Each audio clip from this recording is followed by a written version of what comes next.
Hey, it's Zaki Gaming 0408, and this video will be going over Tinkercade. What is Tinkercade? A 3D software and simulation for circuits and code blocks. But we're not here for that.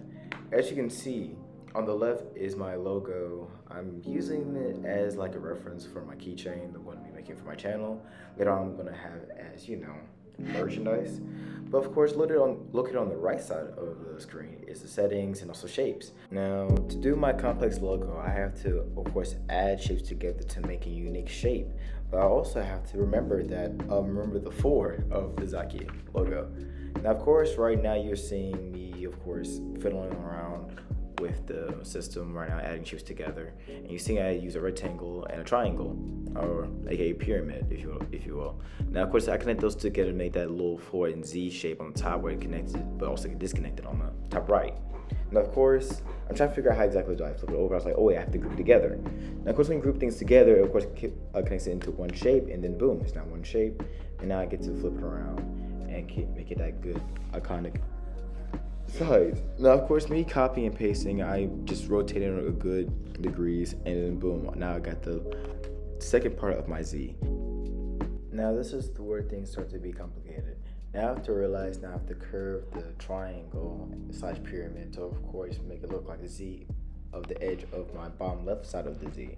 Now, of course, as you look at the image on the left side, I have to really turn and also at least measure the size of the pyramid, or what I call it, to the Z angle.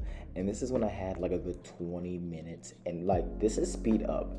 I spent a good maybe an hour doing this. This was speed up in like I don't know how many times forward.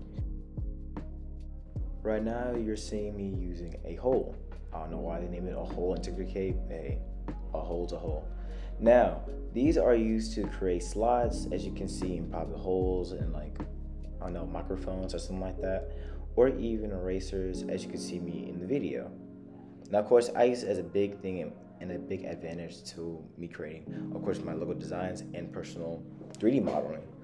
But of course, using that slow way of using precisely is kind of taking a long time, because if you see it as a green box, it changes the horizontal plane of the workspace, which means that for that shape individually is supposed to be the shape's foundation, like where does it slide. Now, of course, it kept going back and forth, and I realized, wait, so I have to fully cover it and go over it. But oh wait, just a second, and just a little bit tad there, and I might finally get that perfect Z that I'm looking for my logo in 3D modeling. Now, of course, I'm still fidgeting with the holes. I'm gonna just say the eraser boxes, but yet it's so kind of difficult when it comes to, of course, modeling with a MacBook. When you have like, I don't know, side projects, aka like a video is coming up soon, wink wink. And with that being said, of course, I'm still fidgeting around, seeing how, of course, the X's work and the boxes work.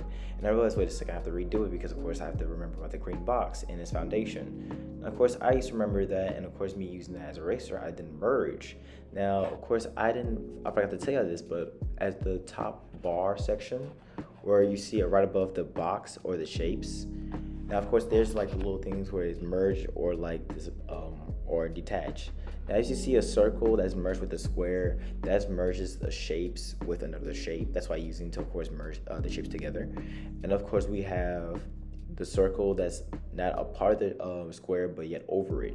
Now, of course, I use that in case I need to go over it and see if I need to detach anything and make it a new or better eraser for that said side piece. Now, I realized that I had more difficulty trying to get that good Z shape in action, but of course the 4 was really good.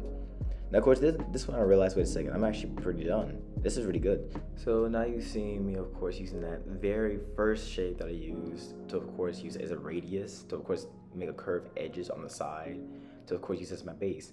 But then I see a little slanted lines, and I want to fix that because it's just bothering me. Hopefully I didn't bother y'all too, because shoot, I know some of y'all are. Now, of course, I'm trying, of course, to fix it, but then it's like, okay, why not just print it out, it would look better. Now, I didn't merge it together, see how it goes, and I was like, oh wait, now I realize something, I have to unmerge it because, of course, the thing is missing. So, of course, I have to, of course, bring the base up in a way, and I have to merge that to, of course, fix the error, and then put the base back in. And, of course, doing that, of course, put the hook, and that will be the Z4 logo, Keychain. And they're finally printed. And of course, as you can see, there's more things that I created also on the side. Now those are for my friends for their YouTube channels. Now of course I'll put their links in the description and you can follow them and support them too. And like always, I hope you enjoyed the video. This was of course a redo of the first video that I made because of course I was in a rush and I wanted to do better. So of course I made this video return. Like always, like and subscribe, and of course, scan the QR code to follow my other channels and support me on my funding or either just watch the gameplay. And like always, have a blessed day.